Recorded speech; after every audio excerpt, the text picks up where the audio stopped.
दोस्तों, जब से ईरान और इजराइल के बीच जंग की शुरुआत हुई है, तब से भारत में हलचल तेज हो गई है।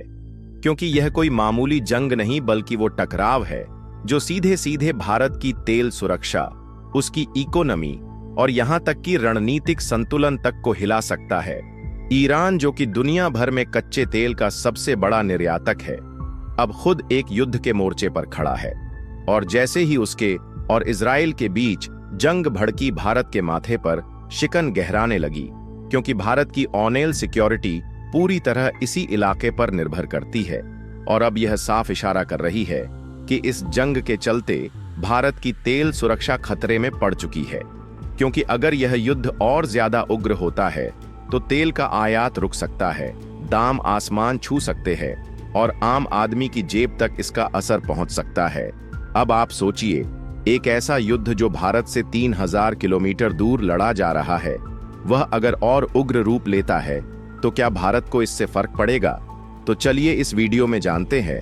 लेकिन आगे बढ़ने से पहले इस वीडियो को एक लाइक करके चैनल को सब्सक्राइब जरूर कर लीजिए, क्योंकि आपके लिए तो यह 1 सेकंड का काम है, लेकिन इससे हमारी काफी बड़ी मदद होती है।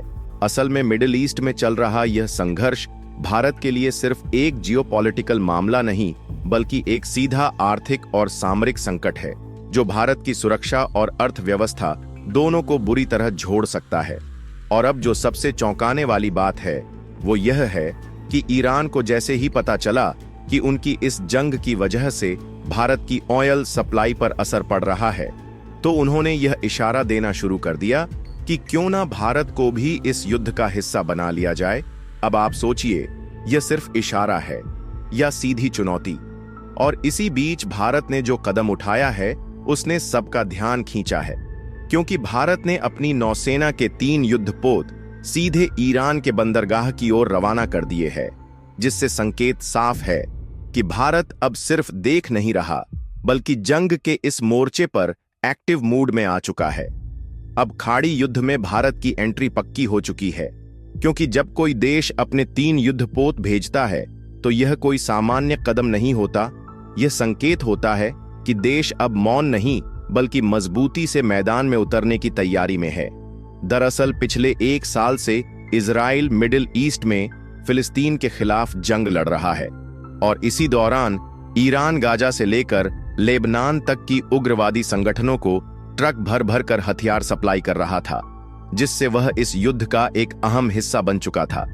लेकिन अक्टूबर में ईरान ने अचानक इजराइल पर लगभग 200 बैलिस्टिक मिसाइल दाग दिए, जिनमें से ज्यादातर को इजराइल ने हवा में ही नष्ट कर दिया, जिसके बाद इजराइल गुस्से से आग बबूला हो गया और ईरान पर जवाबी कार्यवाही की योजना बनाने लगा।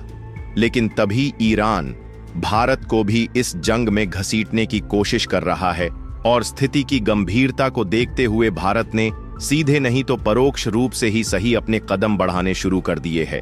वहीं दूसरी ओर इजराइल ने खुली धमकी दी है कि वह ईरान की ओनाइल स्टोरेज फैसिलिटीज को तबाह कर देगा। हालांकि इजराइल का समर्थन करने वाला अमेरिका उसे ऐसा करने से रोकने की पूरी कोशिश करता है, जिसके तहत उसने ईरान के ओनाइल सेक्टर पर सख्त प्रतिबंध लगा दिए। इसके बावजूद इजराइल उन ऑनाइल टैंकरों को उड़ाने की प्लानिंग कर रहा है, ताकि ईरान की इकोनॉमी को ऐसा झटका लगे कि वह दोबारा कभी इजराइल से पंगा लेने की सोच भी ना सके। और इसी पूरे घटनाक्रम का असर अब भारत पर भी दिखने लगा है, क्योंकि वर्तमान में भारत रिफाइंड पेट्रोलियम प्रोडक्ट्स का एक बड़ा निर्यातक है, जो रूस यूक्रेन युद्ध के बाद अधिकतर कच्चा तेल रूस से खरीद रहा है। लेकिन ईरान और खाड़ी देशों से भी इसकी सप्लाई जारी है।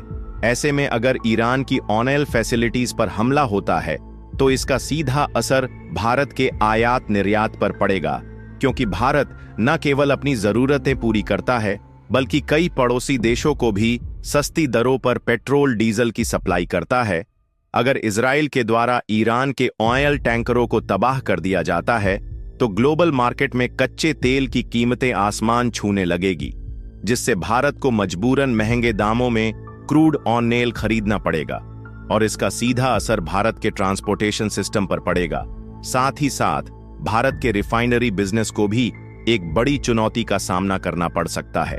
और इन्हीं हमलों की वजह से भारत को मिडिल ईस्ट और यूरोप के साथ व्यापार करने में काफी मुश्किलों का सामना करना पड़ रहा है, जिससे भारत को अपने इकोनॉमिक कॉरिडोर्स के जरिए सप्लाई चेन को बनाए रखने के लिए काफी लंबे और महंगे रूट्स अपनाने पड़ रहे हैं, जिससे शिपिंग कॉस्ट भी बढ़ रही है। भारत के इस फैसले पर आपकी क्या राय है, कमेंट करके जरूर बताएं। दोस्तों, आज की वीडियो में इतना ही। अगर वीडियो पसंद आई हो तो एक लाइक करके चैनल को सब्सक्राइब जरूर कर लीजिए।